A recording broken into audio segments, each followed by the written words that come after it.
కోసం చేసేది. పారువేట అనేది పరమార్థం కోసం చేసేది. మరి పరమార్థం కోసం ఇక్కడ ఏం వేట అంటే దీనికి ఒక పురాణ గాథ మనకు పెద్దవాళ్ళు చెప్పారు. ఒకానొక కాలంలో చోళ దేశంలో ఒక చిన్న కుగ్రామం, అక్కడ ఒక బ్రాహ్మణుడు, వైష్ణవ బ్రాహ్మణుడు ఉండేవాడు, మాధవాచార్యులు అని. తర్వాత ఆయన పేరు మారిందిలేండి. ఆయనకు ఒక అందమైన అమ్మాయి ఉండేది.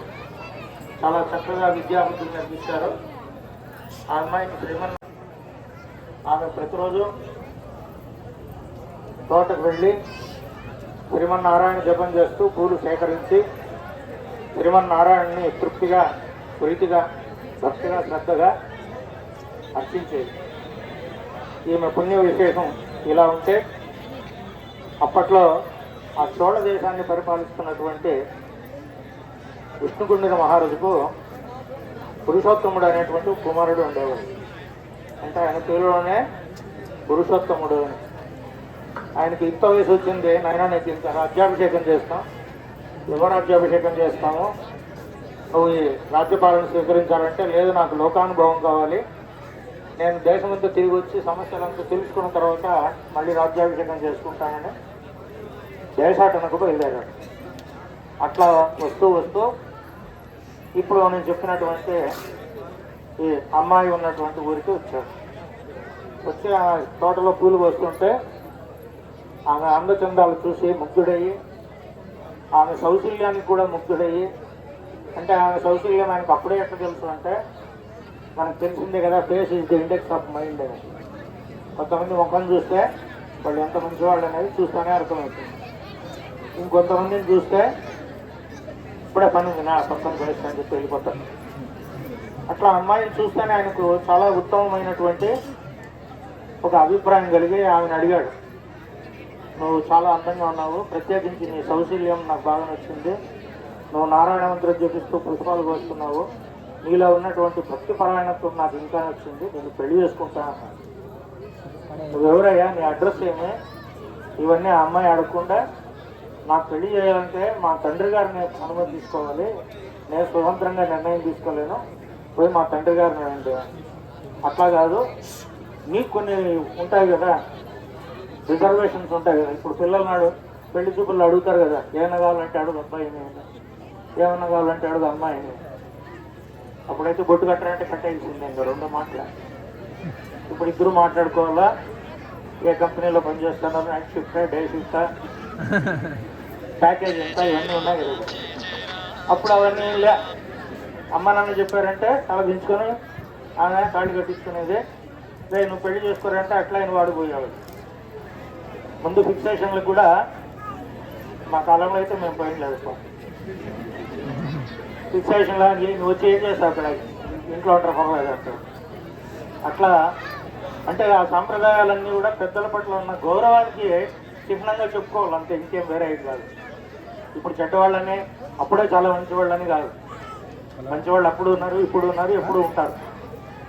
కావున సరే ఈ అమ్మాయి నువ్వు ఇంతగా అడుగుతున్నావు కాబట్టి నేను నీకు ఒక షరతు చెప్తాను. నాకు శ్రీమన్నారాయణుడు అంటే అధికమైనటువంటి భక్తి, విశ్వాసము. నువ్వు ఒక 40 రోజులు నీ సొంత డబ్బుతో, అంటే మీ అమ్మ నాన్న ఇచ్చిన డబ్బులతో కాకుండా నువ్వు కష్టపడి సంపాదించి 40 రోజులు అన్న సంతర్పణ చేయాలి. ఎంతమంది వస్తే అంతమందికి పెట్టాలి. ఇప్పుడు మార్వాడికి ఇక్కడ ఎంతమంది వచ్చారో అంతమందికి పెట్టాలి. ఇట్లా 40 రోజులు వస్తే 40 రోజులు పెట్టాలి. 40 రోజులు ఇంతమంది వస్తారా అంటే మళ్ళీ పక్కన పోయి టౌన్లో చెప్తాను, అడుగుతాను, బాగా పెడతాను అంటే ఇంతమంది ఇంకా 2 రెట్లు అవుతారు. రోజులు పెరిగే కొద్దీ పాత్రలు పెద్దలు తెచ్చుకోవాలా, అన్నీ కావాలి. సరే వీడికి ఒళ్ళు మీద నగలు ఉన్నాయి, బాగా దండిగా బంగారు మలతాడు అన్నీ వాళ్ళ నాయన వాళ్ళు పెట్టినారు కాబట్టి అవన్నీ అమ్మేసి నాకు లేకపోయినా పర్వాలేదని చేశాడు. 39 రోజులు సంతర్పణ జరిగింది. 40వ రోజుకు మొత్తము డబ్బా ఖాళీ అయిపోయింది. ఇప్పుడు ఏం చేయాలి అంటే మనకు ఇంగ్లీష్లో చెప్తారు బెగ్ బారో స్టీల్. బెగ్ అంటే అడుక్కోవడం. బాగా కాళ్ళు చేతులు గట్టిగా ఉన్నాడు, అడుక్కుతాను పోతే పెడతారా, ఏ పొర అంటారు. పోనీ మగరాల నుంచి వచ్చినాడు వాయిపళ్ళు ఎవరి దగ్గర అప్పు తీసుకుంటాడో, ఎవడు అప్పు ఇడి ఊర్లో బెగ్ బారో లేదు, రెండు జరగవు. బెగ్ అనేది జరగదు, బార్ అనేదానికి అవకాశం లేదు. ఇంకా మూడోది ఏది, స్టీల్. స్టీల్ అంటే దొంగతనం చేయడం, STEAL స్టీల్. సరే ఇది ఎంచుకున్నాడు. తన వెనకంటే ముగ్గురు వచ్చినారు, మహా తెలియని వాళ్ళు చెప్పినారా, ఇట్లా చింత చెట్టు మీద ఎక్కువ కూర్చోండి, దావలో వచ్చి వాళ్ళు పట్టుకోండి, ఈ టర్నింగ్ దర్గా తిరుగుతానే ఎగిరి వాళ్ళ మీద పడి వండి దోచుకుంటే ఏదో విధంగా ఇది కూడా కష్టపడి సంపాదించడమే కదా, కష్టమే కదా, అది కూడా ఏమర్చాలి కదా. సరే ఇట్లా దొంగతనం చేసి 2 రోజులు చేశాడు. కడా ఇంకా లాస్ట్ 40 రోజులు అయిపోయింది. 42వ రోజు ఎవరు అసలు ఆ దారిలో రావట్లే. అక్కడ దారి దోపిడి దొంగలు ఉన్నారని ఎవరు రావట్లే. ఇంకా ఎవరు రాలేదు, ఏం చేయాలి ఇప్పుడు ఆలోచన చేసినాడు. ఓ యమ్మ, శ్రీమన్ నారాయణుడు ఉద్దేశించి ఇంత చేయమనింది కదా, ఎవరు ఆ నారాయణుడు? ఆ నారాయణుడు నిజంగా అంత భక్తవత్సలుడైతే ఇప్పుడు ఆయన కార్యక్రమం ఆయనే చేసుకోవాలి, ఆయనే రాని ఏమవుతుందో చూద్దామని ఉన్నాడు. ఇంకా ఆయన భగవంతుడు ఎట్లంటే తన సంకల్పాన్ని నెరవేర్చుకునేదానికి తాను కూడా తిప్పలు పడతాడు. భక్తుల చేత చీవాట్లు తింటాడు, దెబ్బలు తింటాడు. అట్లా శ్రీమన్నారాయణుడు ఈ సంకల్పాన్ని ఎట్లా నెరవేర్చాలి అని ఆయనే సాక్షాత్తుగా వచ్చాడు. ఒళ్ళంతా బాగా నగలేసుకుని వచ్చినాడు, బాగా విభూతి గుండ్రాలు పెట్టుకున్నాడు, నామాలు పెట్టుకున్నాడు, చాలా కాంతివంతంగా ఉన్నాడు. మనకి మంచి పార్టీ దొరికినప్పుడు పర్వాలేదు అనుకొని వీళ్ళంతా దిగి చుట్టుముట్టినారు. ఒళ్ళ మీద ఉండేటివన్నీ పెరికేస్తున్నారు, ఏదో నగలన్నీ. చెవుల్లో కమ్మలు తీసేసినారు, మకర కుండలాలు అంటారు వాటిని. తర్వాత భుజగుర్తులు తీసేసినారు, మెళ్ళ ఉండే హారాలు పెట్టుకున్నారు, మలతాడు పెరికేస్తున్నారు, అన్నీ పెరికేస్తున్నారు. స్వామికి కళాల కింద చూస్తున్నారు. కింద చూస్తే ఆయనకు కాళ్ళకు సింహల లాంటి కడియం ఉంది. మరి దీని పాజిబుల్ ఈ పైన తీసిన వాటికన్నా ఇదే ఎక్కువ వాల్యూ ఉంది. ముందు దీన్ని మనం తీసింది పొరపాటు చేసినాము, చూసినారు, అది బాగా నెట్టేసి బాగా దిగిచ్చేసినారు, వెల్డింగ్ చేసేసినారు. ఇంకెట్లా వస్తుంది? ఇప్పుడు వయసులో పిల్లోడు కాబట్టి కరెక్ట్గా కడియం దగ్గరికి పోయి గట్టిగా కడియాన్ని కొరికినాడు. ఆ కొరికినప్పుడు వీడి లాలాజలము ఈ పెదవుల యొక్క స్పర్శ స్వామి పాదాన్ని తాకి. అందుకే మనకు శాస్త్రం చెప్తుంది, చరణం పవిత్రం విగతం పురాణం ఏన భూతస్థరికి దుష్కృతాన్ని తైన పవిత్రేణ శుద్ధైన భూత అతి పాప్మానం అరాతింతరేమ. అంటే ఉద్ధరింపబడాలంటే గురువు యొక్క పాదాలు పట్టుకోవాలి, భగవంతుని యొక్క పాదాలు పట్టుకోవాలి. అహల్యకు పాప విమోచన జరిగింది శ్రీరాముడే పాద స్పర్శ వల్లనే. ఇట్లా ఎన్నో మనకు ఈ పాదాలను ఆశ్రయించినటువంటి వాళ్ళు, ఉద్ధరింపబడిన వాళ్ళు ఎంతో ఉన్నారు. కాబట్టి ఎప్పుడైతే ఈ రాజకుమారుడు ఆయన కడియం కొరికేటప్పుడు ఈయన పెదవి, ఈయన పళ్ళు స్వామివారి యొక్క దేహం దాకిందో అనంతమైనటువంటి శక్తి ఈయనలో శ్రీమన్నారాయణుడి నుంచి ప్రవేశింపబడింది. వెంటనే ఆయనలో ఆయనకు తెలియకుండానే భగవంతుడి మీద ఎన్నో కీర్తనలు పాడడం మొదలుపెట్టాడు. దాన్నే పాసురాలు అంటారు. అప్పుడు స్వామివారికి ఈయన పట్టుదల మీద చాలా విశ్వాసం కలిగి తిరుమంగయ్య అని పిలిచాడు. అంటే నువ్వు నాకు చాలా ఇష్టమైన వాడయ్యా అని. అలవేలు మంగాంబ, మంగమ్మ. ఆ మంగ అంటే ఇష్టము అని అర్థం సంస్కృతిలో. మంగాంబుది హనుమంత అంటాడు అన్నమయ్య. అంటే చాలా ఇష్టమైనటువంటి వాడయ్యా నువ్వు మాకు. ఎప్పుడైతే ఈ శ్రీమన్నారాయణుడు తిరుమంగయ్య అని పిలిచాడో అప్పుడు ఆయనకు అర్థమైంది వచ్చినవాడు ఎవరని. స్వామి మీరు ఎవరు అంటే ఆయన నిజస్వరూపం చూపించాడు.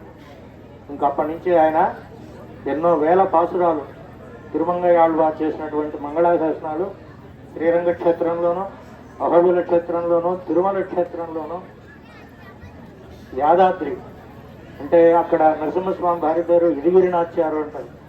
అక్కడ చేసినటువంటి ఈ పాసురాలన్నీ కూడా ఇప్పుడు కూడా నిత్య పారాయణంలో ఉన్నాయి. అటువంటి మహాభక్తి సంపన్నుడైనటువంటి ఆ తిరుమంగయ్య ఆళ్వారి యొక్క చరిత్ర మనమందరూ తెలుసుకొని ధన్యులైనాం. భక్తి అనేది అంత పరిపూర్ణంగా ఉండాలి అని ఆయన నిరూపించారు. కాబట్టి ఈ పారువేట రోజు అంటే పరమార్థముని గురించి తెలుసుకోవాల్సిన రోజే పారువేట. దీనికేదో మనకు తమాషాగా ఉండేదానికోసం వేట అన్నారు కాబట్టి వేట లేదే అని ఎవరన్నా అంటారని ఒక మేకపిల్లనో కుంజల్లో తీసుకొచ్చి అందరికీ చూపించి ఇది వేట.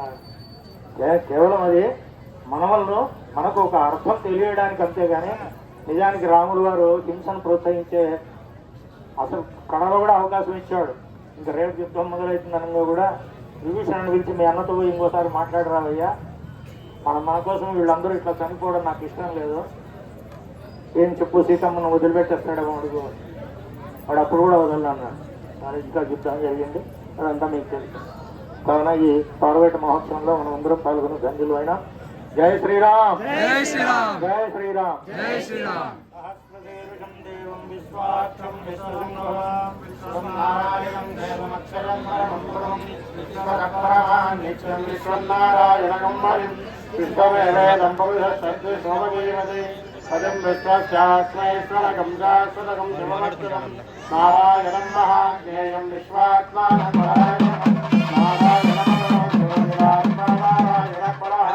నారాయణ పరమాత్మనారాయణ పర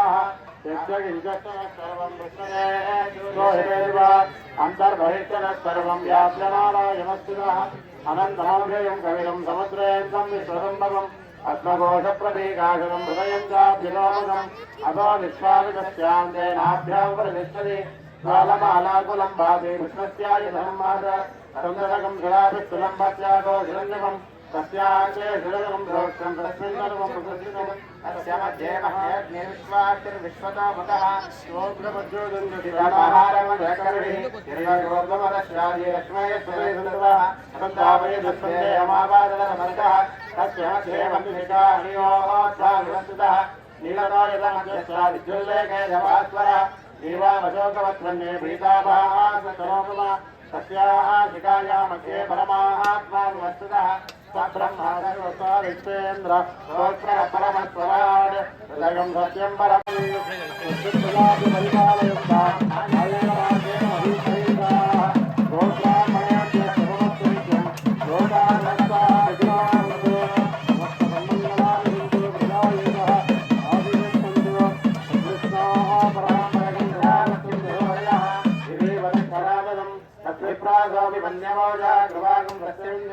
కృష్ణార్య పరమం పద.